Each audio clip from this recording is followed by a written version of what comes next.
kita tahu bahwa kegiatan donor darah dianggap sebagai kegiatan yang baik oleh masyarakat. Apalagi di masa pandemi seperti ini. Banyak orang-orang yang membutuhkan donor darah atau bahkan donor plasma. Selain donor darah, terdapat juga yang namanya donor afresis. Apa itu donor afresis? Sederhananya begini, darah terdiri dari beberapa sel, yaitu sel darah merah dan sel darah putih. Nah, untuk metode donor afresis ini, yang dibutuhkan hanya beberapa komponen darah saja, seperti trombosit, sel darah merah, sel darah putih, dan plasma darah. Bila dilihat pada saat pandemi ini, donor darah maupun donor afresis sangat banyak yang membutuhkan. Namun, untuk pasokan darah yang ada masih belum mencukupi, sehingga tidak sedikit orang yang tidak dapat menjalani prosedur dalam menangani penyakitnya. Masalah ini sangat dirasakan oleh banyak orang yang sedang berjuang di masa pandemi seperti ini. Banyak orang-orang yang meminta donor darah ataupun donor afresis jenis plasma melalui media sosial untuk menangani virus COVID-19 ataupun beberapa penyakit lainnya.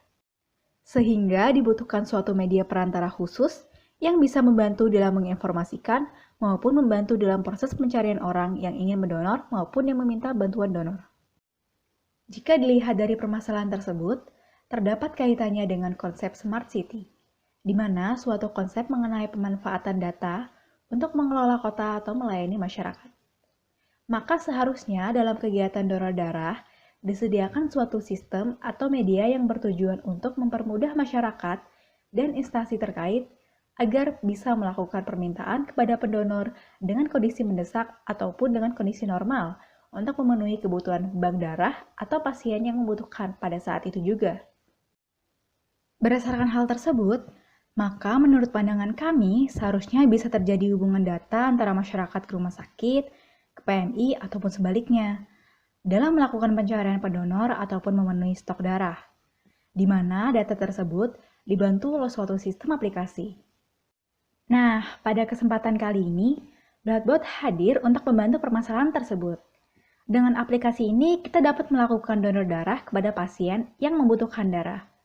Kita juga bisa mengetahui berapa jumlah stok darah dan jenis darah yang dibutuhkan dalam suatu rumah sakit. Selain itu, kita juga bisa melakukan request atau order darah jika kita membutuhkan darah dari seseorang.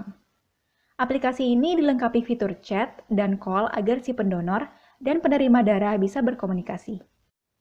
Selain fitur utama tadi, terdapat juga fitur yang membantu pengguna untuk mengurus administrasi ketika ingin melakukan kegiatan donor darah. Pengguna hanya perlu memindai QR Code yang berada di rumah sakit maupun PMI, lalu bisa langsung terdaftar di sistem rumah sakit. Berdasarkan aplikasi tersebut, diharapkan agar terbantunya proses komunikasi data antar masyarakat, rumah sakit, dan PMI, sehingga tidak ada lagi permasalahan kehabisan stok darah di suatu rumah sakit. Serta dari aplikasi tersebut, diharapkan bisa menjadi beberapa rujukan untuk beberapa fitur di bidang lain, sehingga konsep Smart City semakin terbentuk, di mana akan mempermudah proses yang dilakukan oleh masyarakat.